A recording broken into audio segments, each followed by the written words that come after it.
बोलो भारत माता की जय।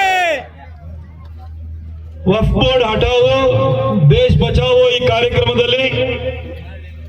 ಉಪಸ್ಥಿತರಿರುವ ಹಾಗೂ ಇದುವರೆಗೂ ನಿಮ್ಮನ್ನು ಉದ್ದೇಶಿಸಿ ಅದ್ಭುತವಾಗಿ ಮಾತನಾಡಿದಂತಹ ಮೈಗೂರು ಮಠದ ಶ್ರೀಗಳಾದಂತಹ ಗುರುಪ್ರಸಾದ್ ಸ್ವಾಮೀಜಿ ಅವರೇ, ವೇದಿಕೆ ಮೇಲೆ ಉಪಸ್ಥಿತರಿರುವಂತಹ ಎಲ್ಲ ಯತಿವರ್ಯರೇ, ಈ ಕಾರ್ಯಕ್ರಮದ ಕೇಂದ್ರ ಬಿಂದು ವಿಜಯಪುರದಲ್ಲಿ ವಕ್ಫ್ ವಿರುದ್ಧ ಹೋರಾಟವನ್ನು ಕೈಗೆತ್ತಿಕೊಂಡು ಅಲ್ಲಿಗೆ ಜಾಯಿಂಟ್ ಪಾರ್ಲಿಮೆಂಟರಿ ಕಮಿಟಿಯ ಚೇರ್ಮನ್ ಅನ್ನು ಕೂಡ ಕರೆಸಿ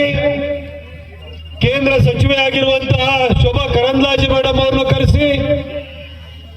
ಈ ಹೋರಾಟಕ್ಕೆ ಒಂದು ದಿಕ್ಕು ದೆಸೆಯನ್ನು ತೋರಿರುವಂತಹ ಕರ್ನಾಟಕದ ಅತ್ಯಂತ ಜನಪ್ರಿಯ ಬಿಜೆಪಿ ನೇತಾರ ಬಸವನಗೌಡ ಪಾಟೀಲ್ ಯತ್ನಾಳ್ರೆ ಈ ವೇದಿಕೆಯಲ್ಲಿ ಉಪಸ್ಥಿತರಿರುವ ಈ ನಮ್ಮ ಕಲ್ಯಾಣ ಕರ್ನಾಟಕ ಕಿತ್ತೂರು ಕರ್ನಾಟಕ ಭಾಗದಲ್ಲಿ ಪ್ರಭಾವಿ ನಾಯಕರಾಗಿರುವ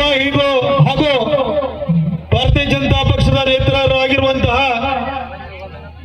ಸಾವುಕಾರರೇ, ಈ ವೇದಿಕೆಯಲ್ಲಿ ಉಪಸ್ಥಿತರಿರುವ ನಮ್ಮ ಪಕ್ಷದ ಹಿರಿಯ ನೇತಾರರು, ಬಾಗಲಕೋಟೆ ಜಿಲ್ಲೆಯಿಂದ ಬಂದು ಬೆಂಗಳೂರಿನಲ್ಲಿ ಮಹದೇವಪುರ ಕ್ಷೇತ್ರದಲ್ಲಿ ಸತತವಾಗಿ ಗೆದ್ದುಕೊಂಡು ಬರ್ತಾ ಇರುವಂತಹ ಪಕ್ಷದ ಸಂಘಟನಾ ಚತುರ ಅರವಿಂದ್ ಲಿಂಬಾವಳಿ ಅವರೇ, ಈ ವೇದಿಕೆ ಮೇಲೆ ಉಪಸ್ಥಿತರಿರುವ ಕರ್ನಾಟಕ ರಾಜಕಾರಣದಲ್ಲಿ ಸ್ವಂತ ಶಕ್ತಿಯನ್ನ ಪ್ರದರ್ಶನವನ್ನು ಮಾಡುವ ಮುಖಾಂತರವಾಗಿ ತನ್ನದೇ ಆದಂತಹ ಛಾಪನ್ನು ಮೂಡಿಸಿದಂತಹ ಹಾಗೂ 1991-92ರಲ್ಲಿ ಕಾವೇರಿ ಗಲಾಟೆಯಲ್ಲಿ ಕರ್ನಾಟಕದ ಶಕ್ತಿಯನ್ನ ದೇಶಕ್ಕೆ ತೋರ್ಪಡಿಸಿದಂತಹ ಬಂಗಾರಪ್ಪನವರ ಸುಪುತ್ರರಾಗಿರುವಂತಹ ಕುಮಾರ್ ಬಂಗಾರಪ್ಪನವರೇ, ಈ ವೇದಿಕೆ ಮೇಲೆ ಉಪಸ್ಥಿತರಿರುವಂತಹ